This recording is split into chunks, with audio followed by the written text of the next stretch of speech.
जनवरी 13 हमारे प्रतिदिन की रूटी मिनिस्ट्रीज की ओर से आप सभी को नमस्कार। आज के हमारे संदेश का मुख्य शीर्षक है यीशु में दृढ़ रहना, कैरन हुआंग की ओर से। आज के हमारे पवित्र शास्त्र का भाग लिया गया है इब्रानियों 12 अध्याय 1 से लेके 3 आयत तक।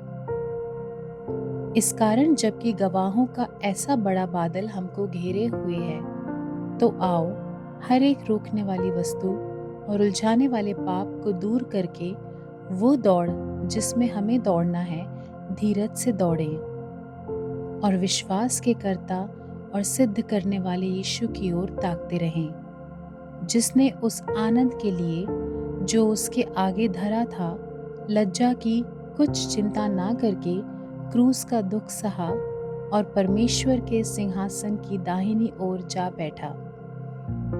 इसलिए उस पर ध्यान करो जिसने अपने विरोध में पापियों का इतना विरोध सह लिया कि तुम निराश होकर साहस न छोड़ दो। मुख्य वचन इब्रानियों 12:3। इसलिए उस पर ध्यान करो जिसने अपने विरोध में पापियों का इतना विरोध सह लिया कि तुम निराश होकर याव न छोड़ दो।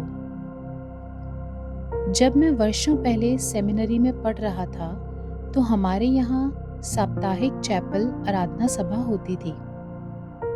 एक सभा में जब हम छात्र कितना महान गा रहे थे, तो मैंने अपने 3 प्रिय प्रोफेसरों को उत्साह के साथ गाते हुए देखा। उनके चेहरों पर खुशी झलक रही थी, जो परमेश्वर में उनके विश्वास से ही संभव हुआ। वर्षों बाद जब हर एक जानलेवा बीमारी से गुजरा, ये विश्वास ही था जिसने उन्हें सहन करने और दूसरों को प्रोत्साहित करने में सक्षम बनाया।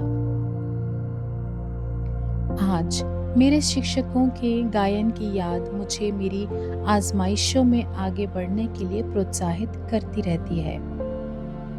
मेरे लिए वे उन लोगों की कई प्रेरक कहानियों में से कुछ हैं जो विश्वास के आधार पर जीते थे। वे इस बात की याद दिलाते हैं कि हम इब्रानियों 12 अध्याय 2 और 3 में लेखक के आह्वान का पालन कैसे कर सकते हैं, ताकि हम अपनी आंखें यीशु पर केंद्रित कर सकें, जिसने उस आनंद के लिए जो उसके आगे धरा था, क्रूस का दुख सहा। जब आजमाइशें, अत्याचार या जीवन की चुनौतियों से चलते रहना कठिन हो जाता है, तो हमारे पास उन लोगों का उदाहरण है जिन्होंने परमेश्वर के वचनों पर और उसके वादों पर विश्वास किया।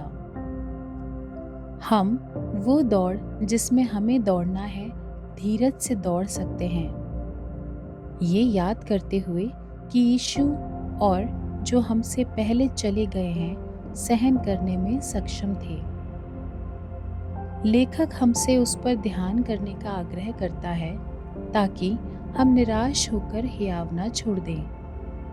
मेरे शिक्षक जो अब स्वर्ग में खुश हैं, संभवतः कहेंगे कि विश्वास का जीवन इसके लायक है, चलते रहिए।